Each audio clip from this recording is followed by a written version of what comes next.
नागपूरच्या भोसले घराण्याचे संस्थापक आणि छत्रपती शाहू महाराजांच्या काळातील मराठा सैन्यातील एक महत्त्वाचे सरदार रघुजी भोसले यांची लंडनमध्ये लिलावात निघालेली तलवार मिळवण्यात सरकारला यश मिळाले। राज्याचे सांस्कृतिक कार्यमंत्री आशिष शेलारांनी यासाठी विशेष प्रयत्न केले।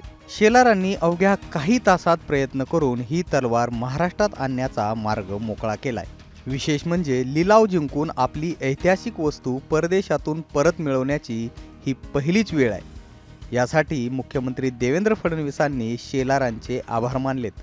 नागपूरच्या भोसले राजघराण्यातील ही महत्त्वाची खंडा तलवार लिलावात निघाल्याची बातमी प्रसारित झाली।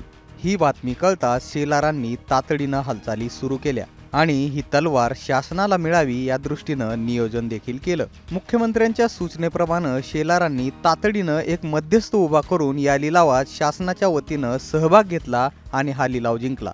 यासाठी हाताळणी, वाहतूक आणि विमा खर्चासह सुमारे 47 लाख रुपये यासाठी खर्च अपेक्षित असल्याचं बोललं जातंय। या तलवारीचं महत्त्व सांगायचं झालं तर रघुजी राजे भोसले प्रथम हे नागपूरकर भोसले घराण्याचे संस्थापक आणि छत्रपती शाहू महाराजांच्या काळातील मराठा सैन्यातील एक महत्त्वाचे सरदार। रघुजी राजे भोसले यांचे शौर्य आणि युद्धनीती यावर प्रसन्न होऊन छत्रपती शाहू महाराजांनी त्यांना सेना साहिब सुभा ही पदवी दिली होती।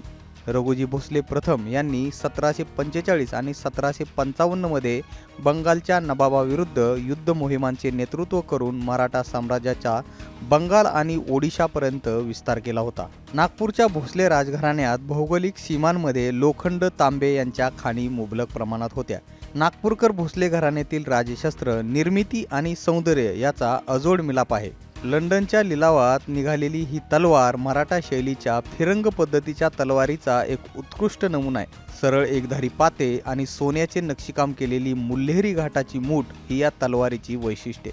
तलवारीचे पाते हे युरोपीय बनावटीचे आहे। पात्याच्या खजान्याजवळ पाते बनवणाऱ्या कंपनीचं नाव सुद्धा आहे। तर पात्याच्या पाठीवर तळाशी श्रीमंत रघोजी भोसले सेना साहिब सुभा फिरंग हा देवनागरी लेख सोन्याच्या पाण्यानं लिहिलेला आहे। 1817 मध्ये नागपूरकर भोसलेंची सीताबर्डीमध्ये ईस्ट इंडिया कंपनी विरुद्ध लढाई झाली।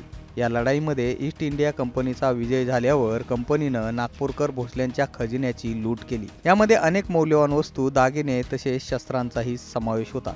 याच लुटीमध्ये इंग्रजांनी ही तलवार लंडनला नेली होती। आता ही तलवार भारतात येण्याचा मार्ग पुन्हा एकदा मोकळा झालाय। ब्युरो रिपोर्ट, मुंबई तक।